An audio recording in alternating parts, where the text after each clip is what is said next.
Hello, Hatem কইতাছি। Dubai থেকে মালগুলো হোটেলে ঠিক মতো পৌঁছাইতেই তো। আচ্ছা আচ্ছা, আর কয়জন লাগবো? আরে ভিসা পাঠাই দিতে কোন, আর পেমেন্টটাও যাতে পাকা হয়, পরিষ্কার।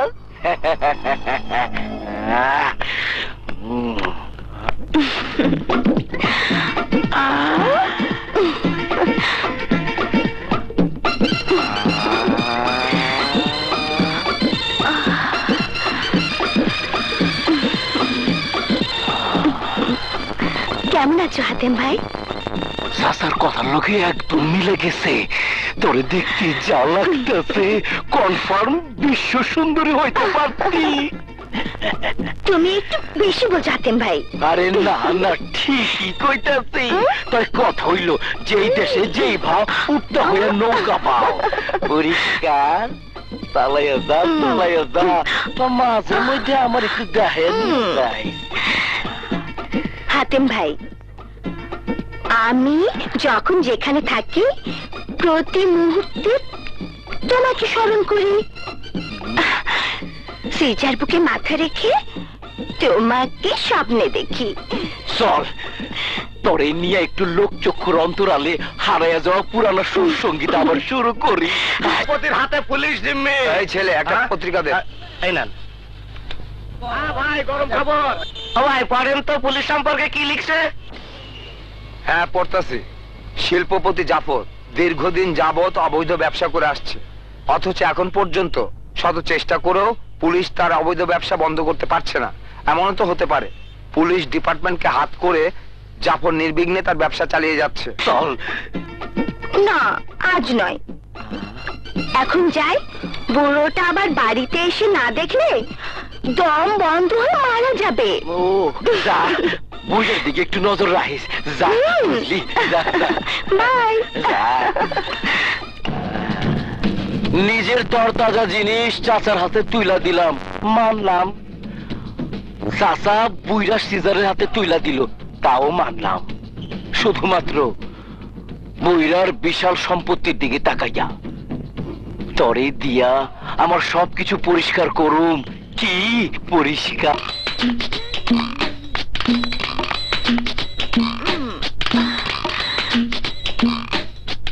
সরি ডার্লিং, একটু দেরি করে ফেলেছি। কোথায় গিয়েছে? পার্লারে। দেখো, তুমি বাড়িতে না থাকলে এই বাড়িটা আমার কাছে অন্ধকার মনে হয়। তা আমি জানি। আমার কি মনে হয় জানো? কি মনে হয়? লাইলি মজনু যদি বেঁচে থাকতো, আমাদের এই প্রেম দেখে ওরা বলতো আমাদের প্রেম অনেক দুর্বল, প্রেমে অনেক কিছুর অভাব। আরে শুধু লাইলে মজনু নয়, সিরি ফরহাদ, রজকিনী, চণ্ডীদাস, রোমিও জুলিয়েট তোমাদের কাছে প্রেম শিখতে আসতো। তোমাকেই মনে মনে খুঁজছি, বুঝতে পেরেই তো চলে এসেছি তোমার মনের কথা জানার জন্যে। গরম খবর পত্রিকার কোনো হদিস পেয়েছো? এখনো পাইনি। আমার নিজস্ব কিছু সাংবাদিককে বলে রেখেছি, ওরা সংবাদ পেলেই আমাকে জানাবে। শোনো, হ্যাঁ, আমি কিছুদিনের জন্য দেশের বাইরে যাচ্ছি। তুমি নিয়মিত আমার অফিসে বসবে। হঠাৎ বিদেশে যাওয়ার শখ হলো কেন? এই জুলির জন্য। ওকে নিয়ে কয়েকটা দেশ ঘুরবো, তারপর যে দেশ ওর ভালো লাগবে সেখানে বাড়ি কিনে বাকি জীবনটা কাটিয়ে দেবো। Good, very good decision. এই না হলে আমার বন্ধু।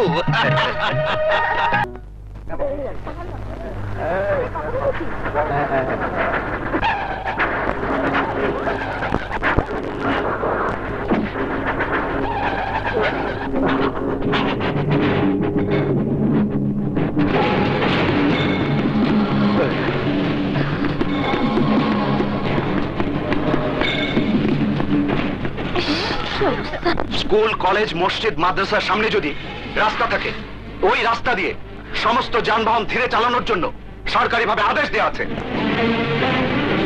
তোরা সরকারি আদেশ লঙ্ঘন করেছিস। হ্যাঁ, আমরা সরকারি আদেশ লঙ্ঘন করেছি, আর তুই সন্ত্রাসীদের আদেশ লঙ্ঘন করেছিস। আমার শরীরে ঢিল মেরে তোদেরকে থামিয়েছি শিক্ষা দেওয়ার জন্য।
শালা তোকে দেখে নেবো।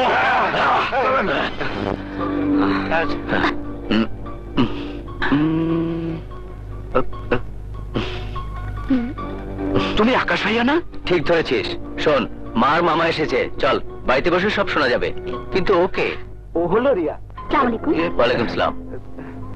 রিয়া আমার আকাশ ভাইয়া। তুমি হোস্টেলে যাও, পরে দেখা করবো। চল।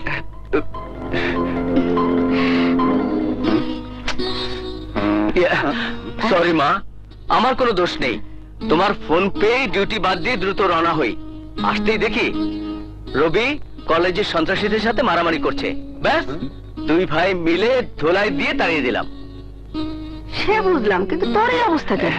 পরে বলছি মা, আগে ভেতরে চলো। আসো আসো। চলো। এসো মা।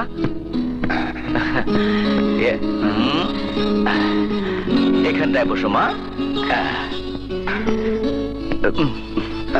বাবা, তুমি কেমন আছো? কেমন ছিলাম, কেমন আছি, এসব দেখা যাওয়ার সময় কি তোর আছে? বাবা, এখন দেখছি মরে গেলে মাটি দেওয়ার সময়ও পাবি না। আহা ভাইয়া, এভাবে বলো না। একসময় দেখবে সব ঠিক হয়ে যাবে।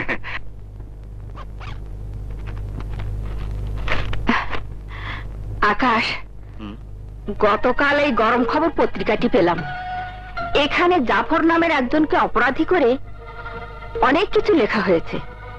এই পত্রিকার মালিককে আমার খুব দরকার, আর সেই জন্য তাড়াতাড়ি করে চলে এসেছি। মা, এই গরম খবর পত্রিকায় যেসব খবর বের হচ্ছে, কারা বের করছে এবং কে এটার মালিক, তাদের শনাক্ত করার জন্যই আমি ছদ্মবেশ ধারণ করেছি।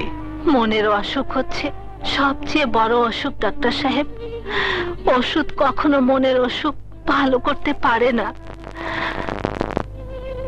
তাই ভাবছি ওষুধ আর খাবো না। মা, মা তুমি অসুস্থ, এই কথা আমাকে জানানি কেন? তোমার সঙ্গে তো ফোনে কথা হলো, তাও বললি না। তোর লেখাপড়ার ক্ষতি হবে তাই বলিনি। তাছাড়া আমার অসুখের কথা বলে কোনো লাভ নেই। বাবার খবর কি? তোর বাবার খবর তোর বাবা ছাড়া আর কেউ জানে না। তুমি বাবাকে যেমন একদম সহ্য করতে পারো না, তেমনি বাবা তোমার কোনো খোঁজ খবর রাখে না। হ্যাঁ, তুই তো তোর বাবার মেয়ে, তার মতোই কথা বলবি। তোমরা দুজন দুই মেরু মানুষ, কারো সাথে কারো মিল নেই। ঠিক বলেছিস। যদি হোস্টেলে না থাকতিস তাহলে তোর সঙ্গেও কোনো মিল থাকতো না। আর ওর সম্পর্কে আমি যা জানি তুই তা জানিস না।